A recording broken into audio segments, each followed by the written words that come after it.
Shattered Secrets.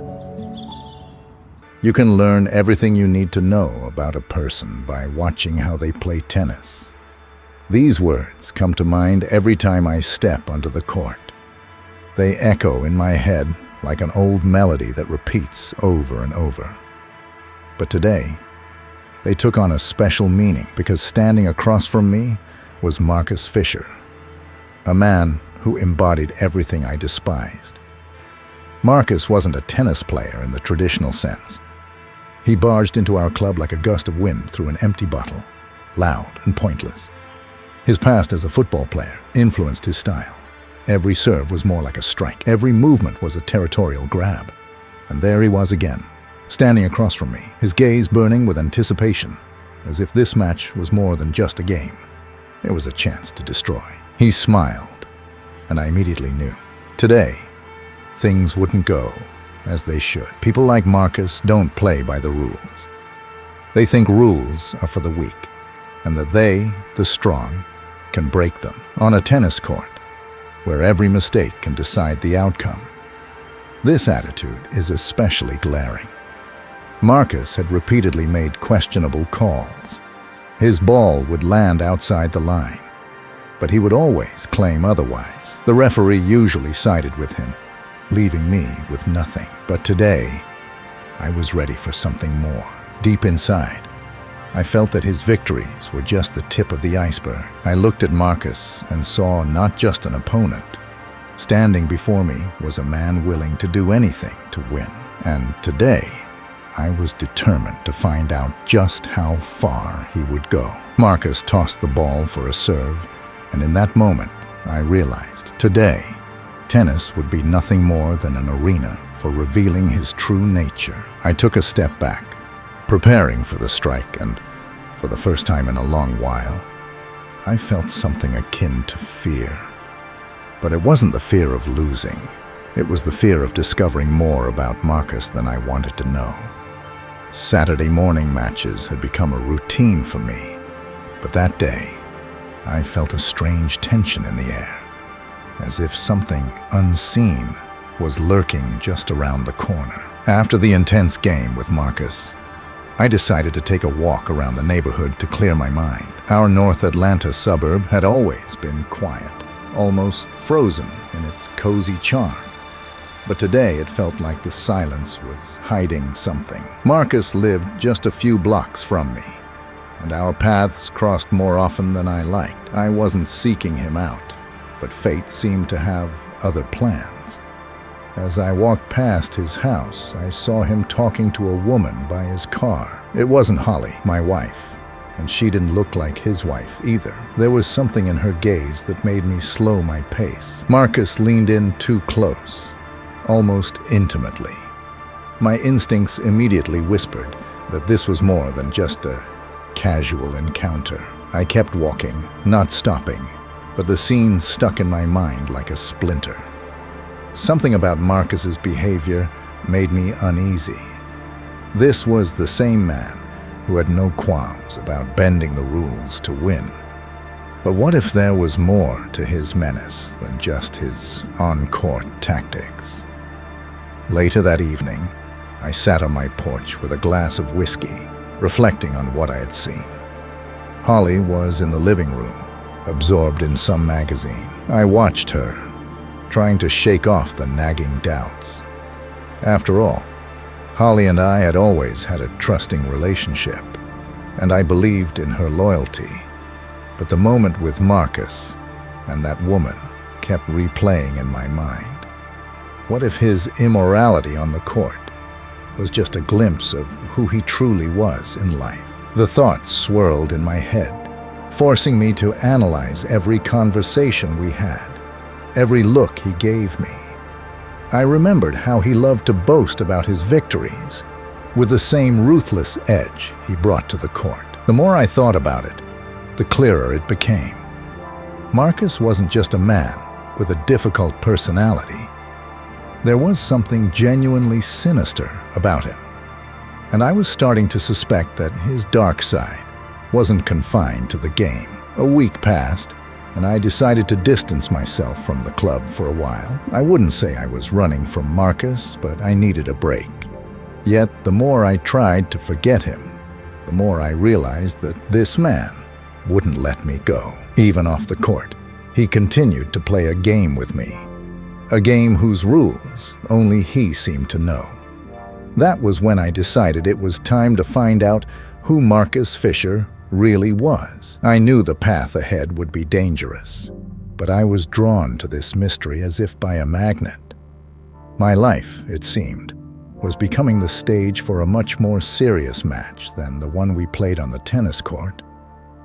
The week passed, but the sense of looming danger didn't fade.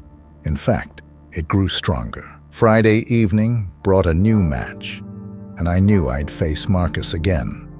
All day, a gnawing feeling told me that something was about to happen. As soon as I entered the club, that feeling was confirmed. Marcus was already on the court, preparing for the game, and the expression on his face didn't promise anything good. He looked like he'd been waiting specifically for me. This time, he didn't even pretend to be friendly. His cold gaze cut through me like a blade.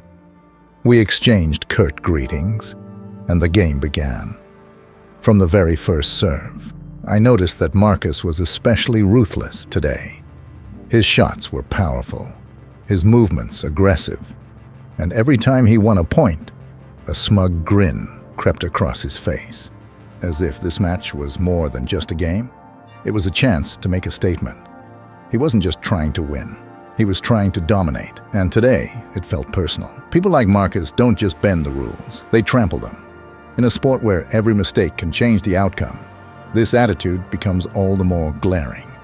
Marcus had a history of making dubious calls, claiming his ball was in when it was clearly out. The referees, intimidated by his presence, usually sided with him, leaving me with nothing. But this time, I sensed something different. This wasn't just about the game. This was about proving a point, and I was determined not to let him have the final word. The tension between us grew with every point.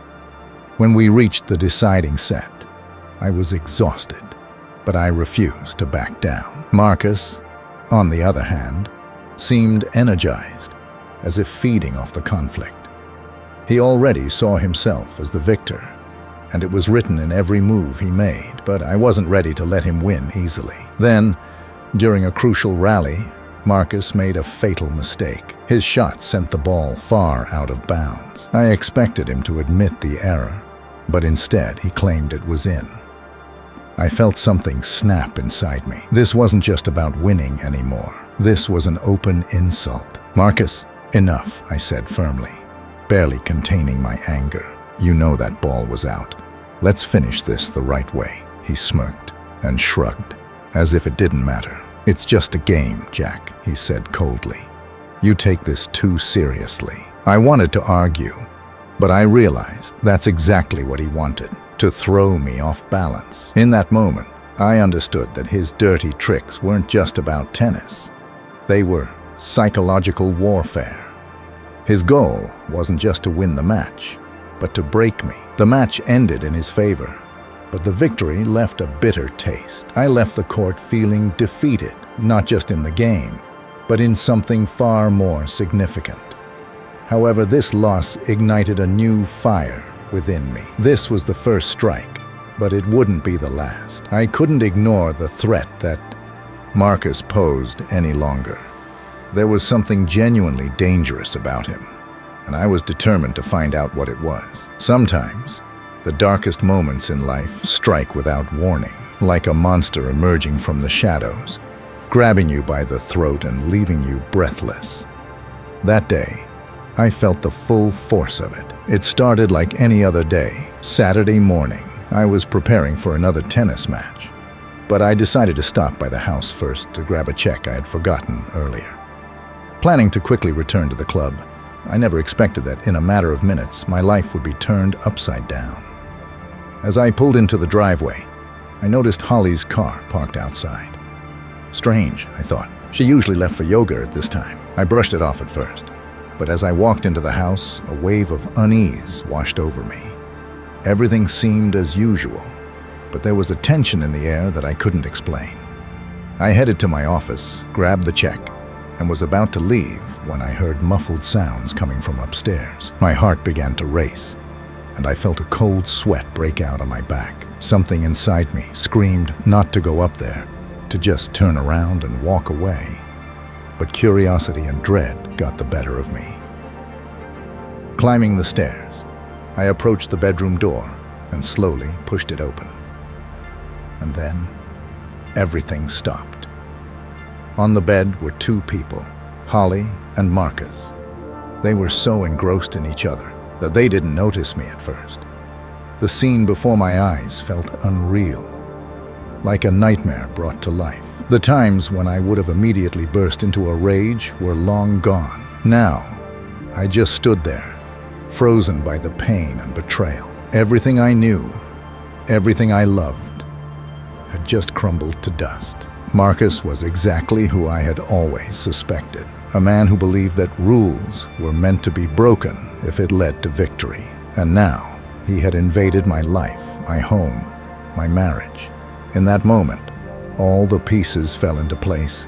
His aggression on the court, his manipulative tactics, it was all just a reflection of who he truly was. I wanted to scream, to tear apart the scene before me. But instead, I quietly closed the door and walked out of the house, as if in a trance. Outside, Elma, my tennis partner, was waiting for me. She smiled when she saw me, but her smile quickly faded when she noticed the expression on my face. I got into the car without saying a word, my mind racing with thoughts of what I'd just witnessed. Inside, I was boiling with rage, pain, and humiliation, a cocktail of emotions that was about to explode. We drove to the club in complete silence. Elma, sensing that something had happened, didn't press me with questions. She simply stayed by my side, her quiet presence helping me hold on to what little composure I had left. We played our match, but I hardly remembered how it went. My mind was consumed by one thought: what I had seen, what it meant. Later that evening, when I returned home, Holly was sitting calmly in the kitchen with a glass of wine. She didn't even attempt to hide what had happened. Her face was serene, as if nothing of importance had occurred. "We need to talk," she said coldly, with no trace of remorse in her voice. "You know I saw everything," I said, my voice trembling with disbelief. "Yes, I know," she replied calmly. "I've been meaning to tell you. It's over between us. I'm leaving you for Marcus, and I want you to sign the divorce papers." Her words were like a knife to the heart. Her cold, emotionless demeanor only deepened the wound. But what hurt the most was realizing that she didn't even try to explain herself, didn't try to apologize. For her, it was simple and logical. She chose him, and this was her final move. But I knew it wouldn't end like this. That night, I sat in the darkness for a long time, contemplating everything that had happened. Inside, I was filled with rage, but over it all was a strange sense of calm.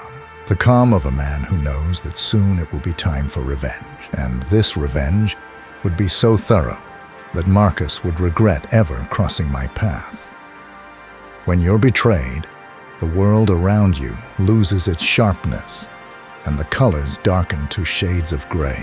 That evening, when Holly told me she was leaving for Marcus, I felt more alone than I ever had before. Strangely, the pain wasn't as sharp as I had expected. It was more of a slow, heavy process, like my soul was being submerged in icy water, losing its sensitivity. But despite that coldness, a new, almost dark energy began to burn within me. After our conversation, I went upstairs to our bedroom and found that Holly's bags were already packed.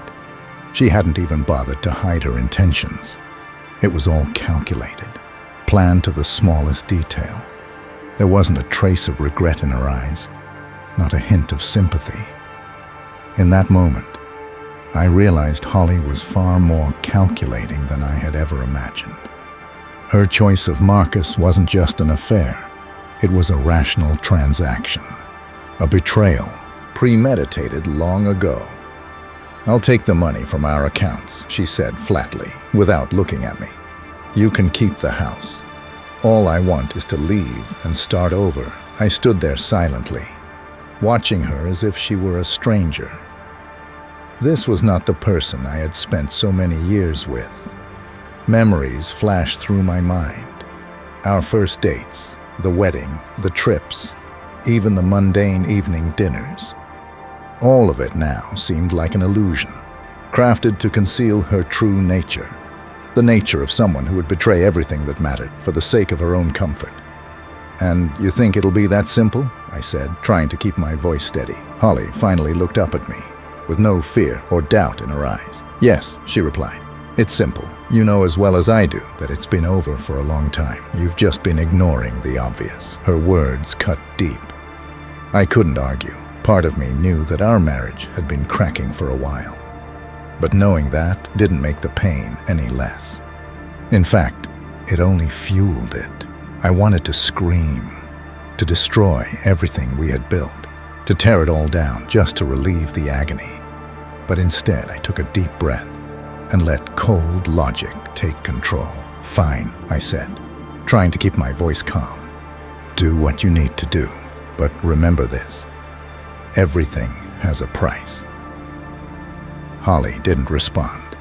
She just nodded and went back to packing, leaving me alone with the silence. I stood there, absorbing the moment, realizing that my life had just changed forever. She had broken our home, but I wasn't going to be the victim. No, this was just the beginning. That night, I didn't sleep. A plan was forming in my mind, one that required cold calculation and precise execution. I knew I couldn't just let things go, and it wasn't about fighting for Holly. She was already lost to me. No, my focus shifted to Marcus. He thought he had won, but he didn't realize he had just triggered a new game, and I was determined to win it at any cost. The next day, I reached out to my old acquaintance, Tony. We hadn't spoken in years, but I knew he was the kind of man who had the right connections. I didn't have to explain much. He understood what I wanted. He handed me a card with a name on it. Renan. "She's good at what she does," Tony said as he gave me the card. "It's not cheap, but it's worth it. She knows how to handle men. Your wife won't be a problem."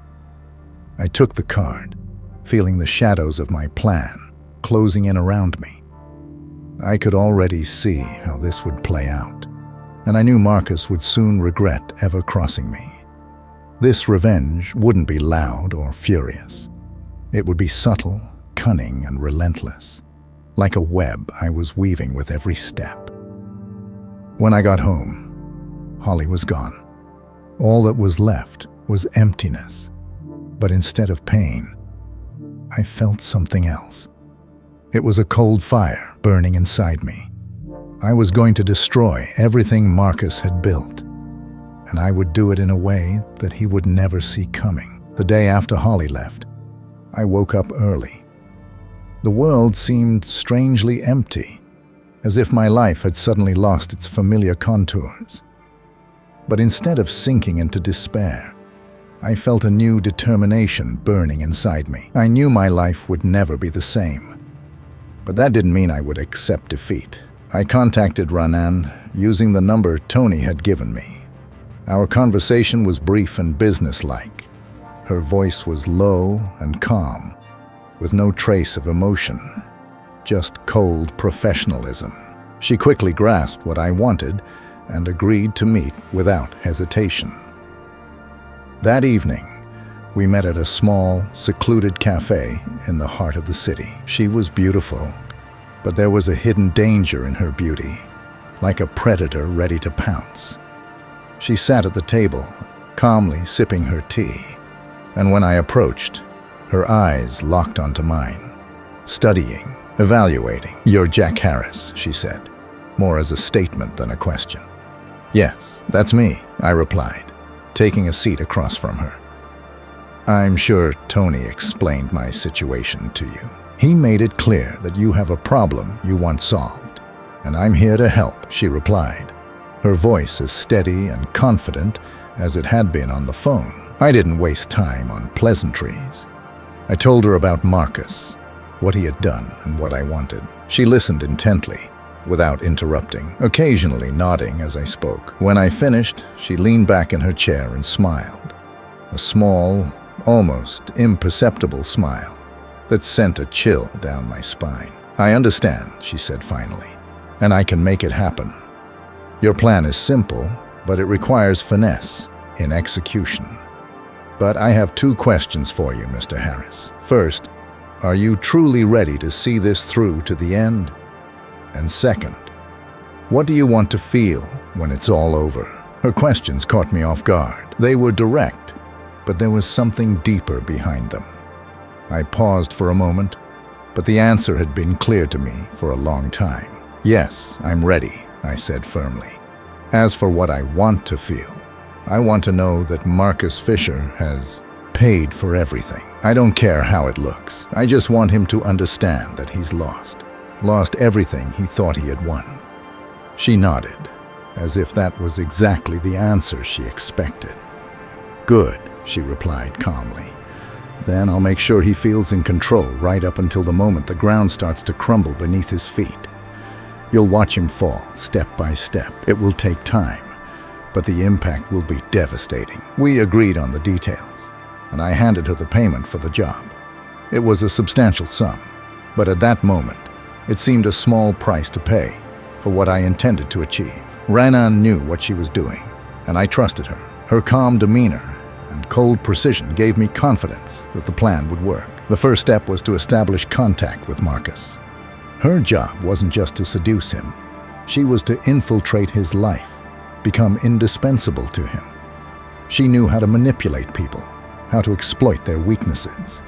Her task was to make Marcus vulnerable, to make him believe he was in control, while she slowly but surely dismantled everything he held dear. Over the next few weeks, I began to notice the changes.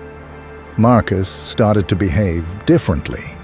On the court, at the club, even in his interactions with others, he seemed more confident. But that confidence was laced with something nervous, something unstable. A newfound arrogance began to creep into his decisions, both on and off the court. Each time I saw him, I felt a strange satisfaction. The plan was working. Slowly but surely. Marcus was becoming a victim of his own ego. He thought he was outplaying everyone around him, but in reality, he was just a pawn in a game, orchestrated by a woman he didn't even realize was playing him. And yet, despite this, I couldn't shake the feeling that the game was only just beginning. As Marcus reveled in his new victory, he didn't understand that his real opponent wasn't on the tennis court. And by the time he figured it out, it would be far too late. The real match was only just starting, and the stakes were far higher than he could ever imagine. Weeks passed since Renan entered Marcus's life, and everything was proceeding according to plan. I watched him from a distance, like a chess player, calculating his opponent's moves. Each day, Marcus grew more confident, more reckless. His presence at the club became increasingly ostentatious. Loud conversations, dismissive treatment of other players, and his game on the court was more aggressive than ever, but I knew it was all part of the facade. The real game was being played behind the scenes, and I was about to make my next move. Renan played her role flawlessly. She made Marcus believe he was in control, that everything was unfolding according to his plan. He believed he had won her over, not realizing she was leading him exactly where I needed him to be. She became his addiction, a drug he couldn't quit. I watched with cold satisfaction, knowing my revenge was taking shape. One Saturday morning, as usual, I arrived at the club. Marcus was already there, with Rhiannon by his side. She sat on a bench near the court, watching his game with a slight smile that told me everything was on track. Marcus looked confident, his movements sharp, as if he was trying to impress her. I approached them and nodded in greeting. Marcus responded with a forced friendliness, but the disdain in his eyes was unmistakable. He still thought he had bested me, unaware that the real game was just beginning. The match started, and from the first moments, it was clear Marcus intended to dominate. His shots were powerful, his serves nearly unreadable. He poured everything into the game, as if trying to prove that he was on top. I responded with equal precision, maintaining the rhythm, allowing him to control the pace but never letting him gain a real advantage. As the match progressed, I noticed Rhiannon stand and move closer to the court. Her presence visibly affected Marcus. He glanced at her, and for a split second I saw a flicker of unease in his eyes.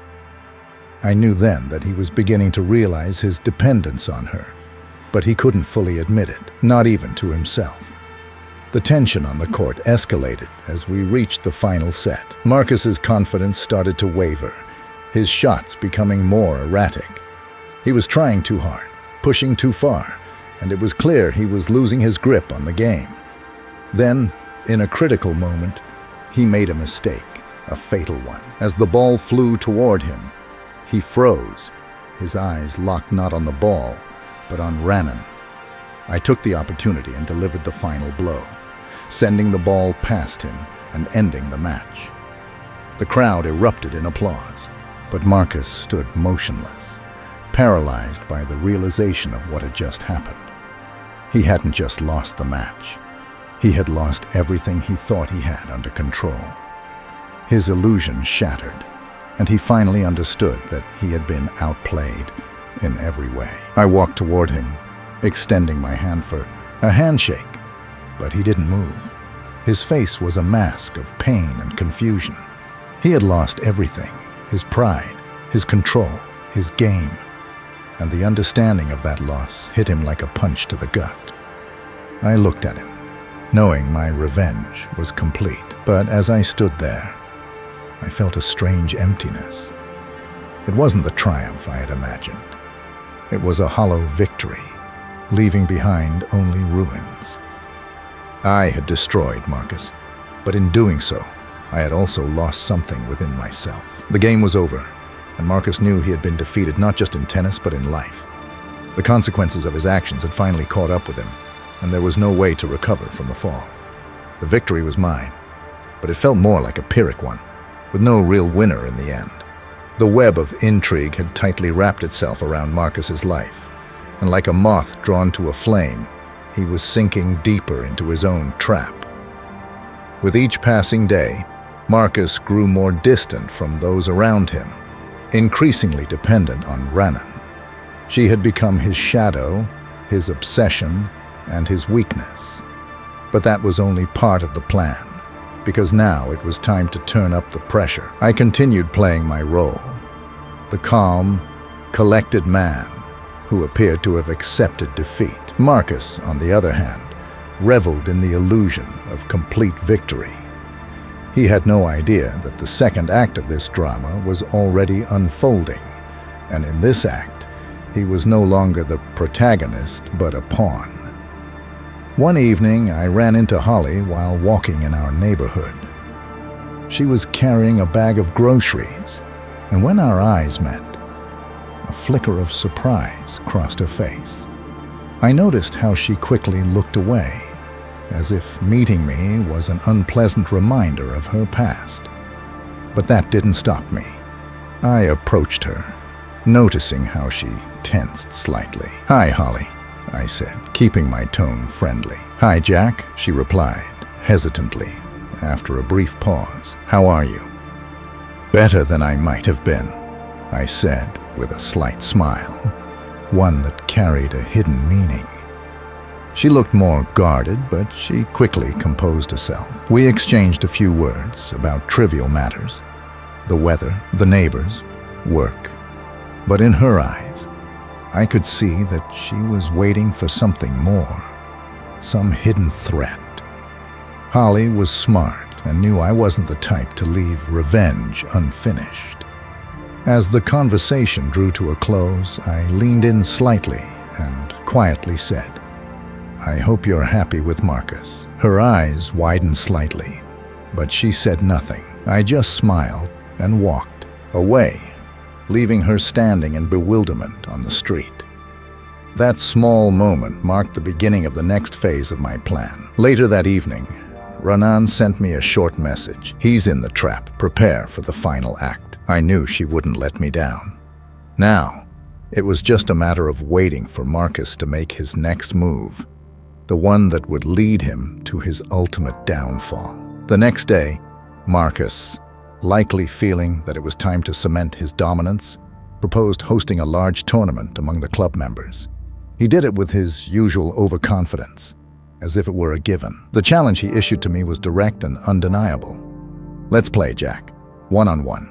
Winner takes all." I accepted the challenge without hesitation. The tournament was meant to be his triumph, but I knew it would be his demise. I could see how Marcus's confidence was turning into arrogance, and that always leads to disaster. He didn't realize that behind his back, Renan was already loosening the foundation of his self-assuredness, making him build castles in the sand. On the day of the tournament, the club was packed.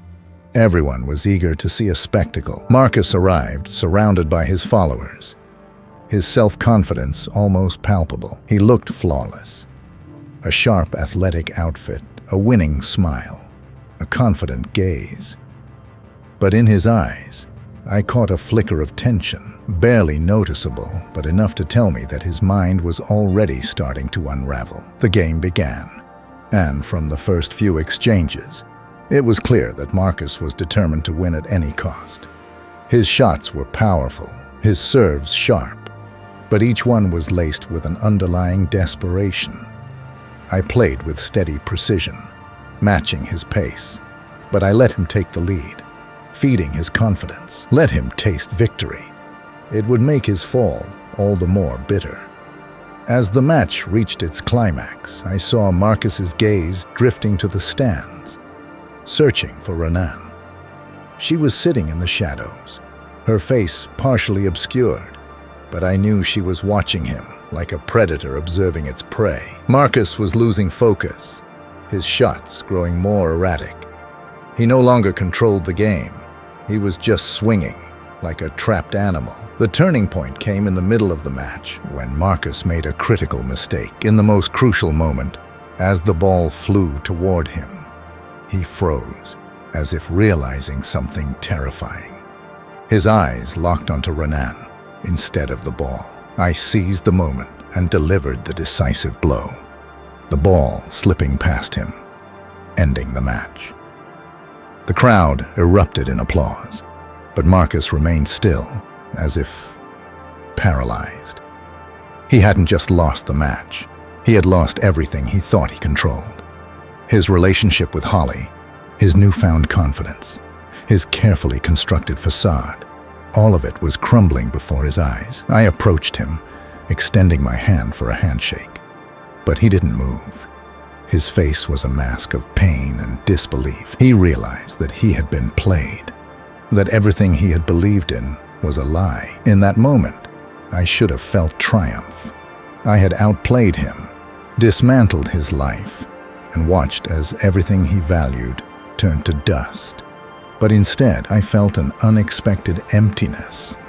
My victory was complete, but it left behind only a hollow sense of achievement. I had destroyed Marcus, but in doing so, I realized that I had also lost something within myself.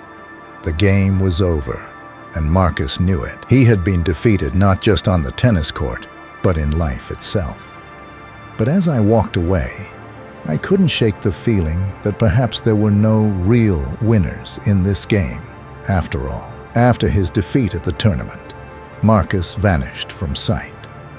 He no longer showed up at the club, avoided social gatherings, and didn't return any phone calls. At first, I thought he was merely hiding from the shame.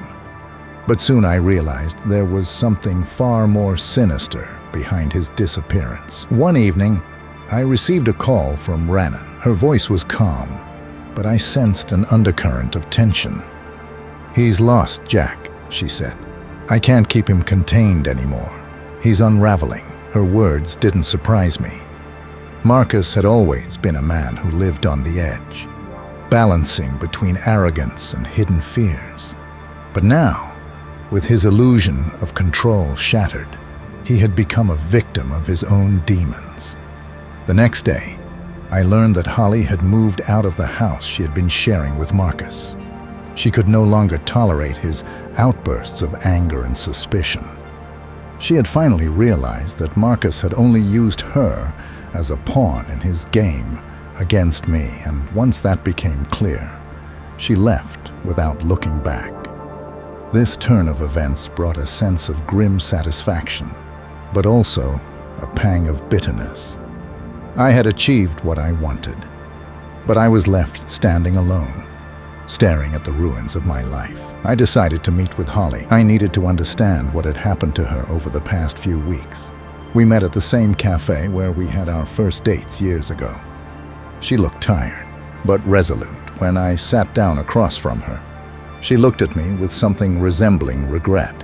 "Jack," she began, searching for the right words. "I never expected things to go this far. I thought I could find happiness with Marcus, but he turned out to be someone completely different. Everything I saw in him was a lie." I nodded silently, feeling a strange sense of emptiness growing inside me. This was what I had wanted, to tear them apart, to make Holly realize her mistake. But now that it had happened, I felt no satisfaction. Instead, I was sitting across from the woman I had shared years of my life with. And now we were strangers. "I can't say I'm sorry," I finally responded. "But it hasn't brought me any joy either." Holly gave a bitter smile. "This was all just a game to you, wasn't it?" she said, staring directly into my eyes. "And you won, Jack. But what did you really get out of it?" Her question made me freeze. For the first time, I asked myself what I had truly gained from this game. The revenge had been sweet only in the moment of execution, but now it had left me with nothing but emptiness. I had destroyed Marcus's life, but in doing so, I had lost something of my own. The conversation with Holly left me confused. I realized that while my revenge had been flawlessly executed, it hadn't brought me the satisfaction I had hoped for. All that remained was the awareness that I was no better than those I despised. I had built a world of intrigue and deceit, and now I was trapped in the center of it. That night, I couldn't sleep. Thoughts of what lay ahead kept me awake. I knew Marcus was broken, but was I prepared to deal with what remained after his downfall? I couldn't find the answer. Late at night, when the house was shrouded in silence, I received another message from Rhiannon. "He's completely destroyed. We need to meet tomorrow. We'll decide what happens next." I closed my eyes, realizing that the end of the story was still to come, and perhaps it wouldn't be the ending I had envisioned. The meeting with Rhiannon was supposed to be the final step in my plan. I arrived at the same small cafe where we had first met, the atmosphere thick with tension, like the moment before the last act in a play when the conclusion is inevitable, but the details remain unknown. Rhiannon was already seated at a table by the window. Her usually composed and inscrutable face seemed to conceal something deeper, something unsettling. "Everything's gone according to plan," she began as I sat down across from her. "Marcus is broken. He's no longer a threat. But there's something you need to know." Her tone was serious, almost ominous, and it sent a chill down my spine. "What is it?"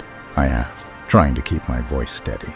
She sighed and slid a folder across the table toward me. "You trusted me, and I did what you asked. But in the process, I discovered something that changes everything." I opened the folder and began to read.